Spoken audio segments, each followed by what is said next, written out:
बिस्मिल्लाहिर्रहमानिर्रहीम। अस्सलाम वालेकुम नाज़रीन कराम, मैं हूँ मखदूम शहाबुद्दीन और आप देख रहे हैं मेरा फ़ेसबुक और यूट्यूब चैनल। उम्मीद करता हूँ आप सब लोग बखैर व आफ़ियत होंगे और जहाँ भी होंगे अपने अहले खाना समेत खुश भी होंगे और महफूज भी। नाज़रीन कराम, आज के दिन की 3 बहुत बड़ी ख़बरें हैं। इन ख़बरों ने पाकिस्तान की सियासत में एक जानिब तो हलचल मचा दी है, तो वहीं दूसरी जानिब पूरे का पूरा मंजरनामा बदलने जा रहा है। आज़म सवाती के हवाले से पीटीआई की सुनी गई है, शहबाज गिल के हवाले से बहुत बड़ी ख़बर सामने आई है, जबकि दूसरी जानिब इम्पोर्टेड सरकार के लिए मुसीबतें और परेशानियाँ इस वक्त कम होने के बजाय बढ़ती जा रही हैं। एक जानिब कौमी सलामती कमेटी का इजलास जुमे को बुलाया गया, दोबारा तलब कर लिया गया है। आज ये इजलास होना है और इस इजलास में मईशत पर बहुत सी बातें होनी हैं, बहुत से फैसले लिए जाने हैं। लेकिन इससे पहले इमरान खान की रिजर्वेशंस, क्योंकि इमरान खान कुछ बातें कर चुके हैं। जनरल आसिम मुनीर जो हैं, उन्होंने बाज़ाब्ता तौर पर पिछले साल के आखिरी दिन और न्यू ईयर नाइट पर ये एक तरह से आईएसपीआर ने प्रेस रिलीज़ जारी किया, जिसमें उन्होंने कहा कि मीसाक़े मईशत और दहशतगर्दी के ख़िलाफ़ फ़ैसला कुन जंग में पूरी कौम का कंसेंसस चाहिए। पूरी कौम और तमाम stakeholders, political stakeholders जो हैं, वो एक पेज पर होने चाहिए। इसका जवाब फिर कल आ गया। साल का पहला दिन था, खान साहब ने जनरल बाजवा पर उसी तरह से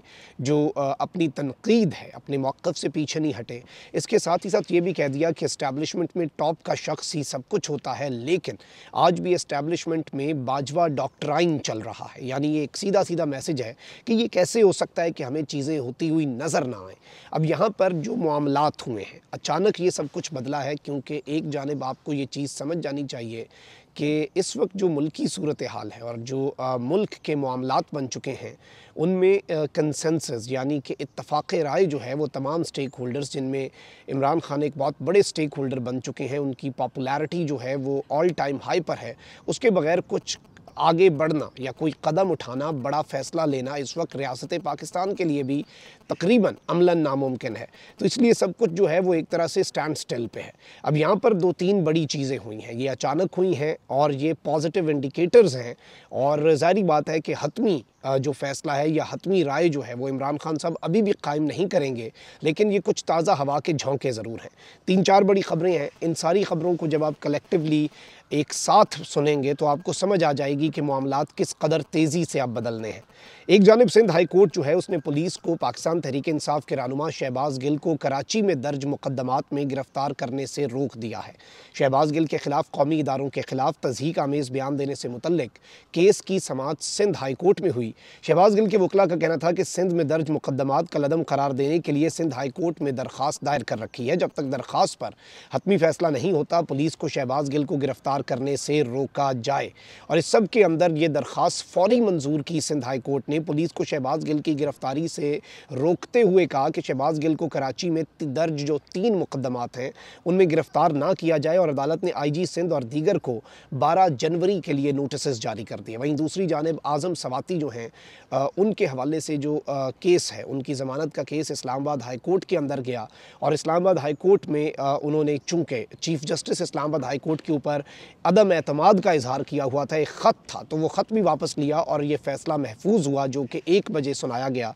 इस्लामाबाद हाई कोर्ट ने मुतनाज़ा ट्वीट केस में गिरफ्तार पाकिस्तान तहरीक इंसाफ के सीनियर रहनुमा आज़म सवाती की दरख्वास्त मंजूर कर ली। सेनेटर आज़म सवाती की दरख्वास्त ज़मानत पर समाअत chief justice Islamabad high court justice Aamir Farooq ने की।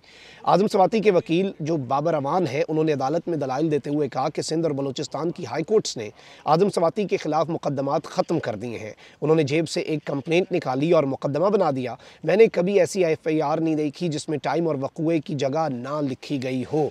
Chief justice Islamabad high court जो है, उन्होंने बाबर अवान से मुकालमा करते हुए कहा कि आप ये कह रहे हैं कि SOPs को फॉलो नहीं किया गया, जिस पर बाबर अवान ने जवाब दिया कि जी बिल्कुल, मुझे इन्होंने बताना है कि मेरे मुवक्किल के खिलाफ क्या चार्जेस हैं। मुकदमा इस केस में वाजिब अमल ही नहीं है तो फिर फेयर ट्रायल कहाँ से हो गया। इस सब के अंदर उन्होंने कहा कि कानून के सामने कोई अच्छा बुरा जब तक उस पर जुर्म साबित ना हो नहीं होता।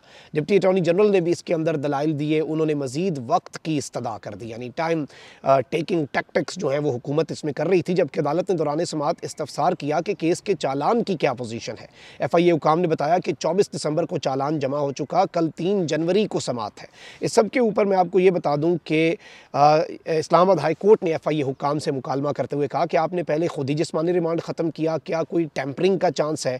इस पर दीगर तमाम तर चीज़ें भी हुई हैं। अदालत ने आज़म सवाती के वकील से इस्तफसार किया कि जुर्म दोबारा होने का बता दें, जिस पर दौरान दलाइल बाबर अवान ने हबीब जालिब के शेर का सहारा लेते हुए कहा कि जुल्म रहे और अमन भी हो, क्या मुमकिन है तुम ही कहो।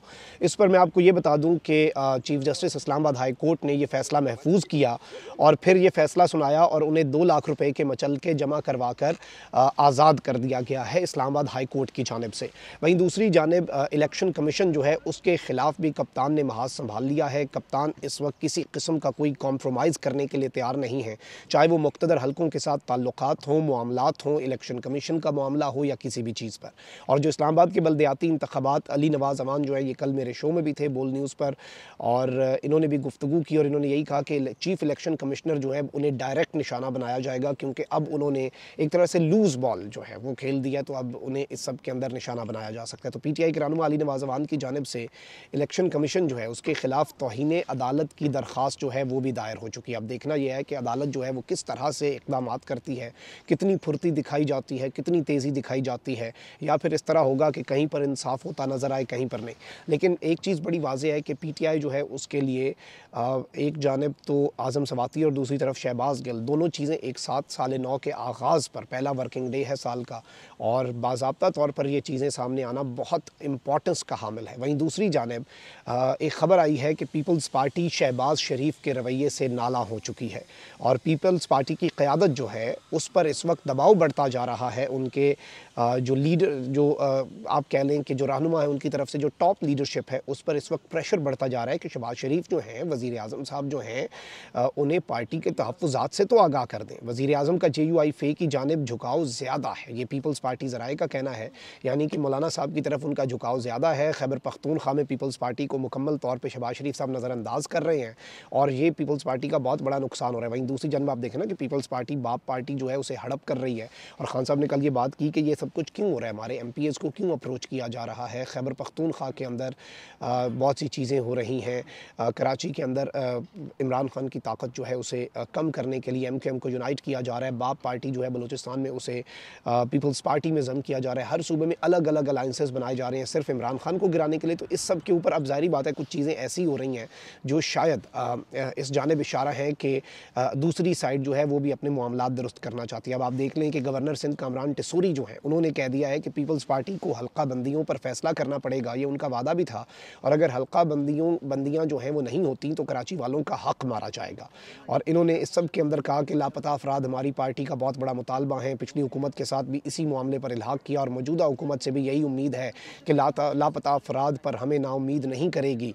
यानी इन्होंने इस तरह की बातें भी की। और फिर शहर कराची जो है उस पर कहा कि ये शहरियों, रोशनियों का शहर जो है ये मुजरिमों का शहर बनता जा रहा है और ये सब कुछ जो है इख्तियारात ना होने का रोना चाहिए, और तमाम तर चीज़ें इन्होंने बोली हैं। तो एक तरह से पीपल्स पार्टी को ये अल्टीमेटम दे रहे हैं, वहीं पीपल्स पार्टी जो है वो शहबाज शरीफ को अल्टीमेटम दे रही है, और ये सब आपस में इस वक्त लड़ते जा रहे हैं। इक़्तिदार की जंग है और इस इक़्तिदार की जंग में इन्हें कोई समझ नहीं आ रही कि किस जानिब जाना है, क्या करना है। लेकिन इस सब में जो ख़बरें आ रही हैं, एक जानिब इनकी आपसी लड़ाइयों की, तो वहीं दूसरी जानिब PTI जो है उसके लिए रिलीफ जो है एक तरह से, जो कि सबको, किसी को समझ नहीं आ रही थी ना, नया सेटअप अगर है तो फिर वो पिछले सेटअप की बाक़ियात ख़त्म होती हुई नज़र आए ना, तो ये बड़ी इंपॉर्टेंट चीज़ है।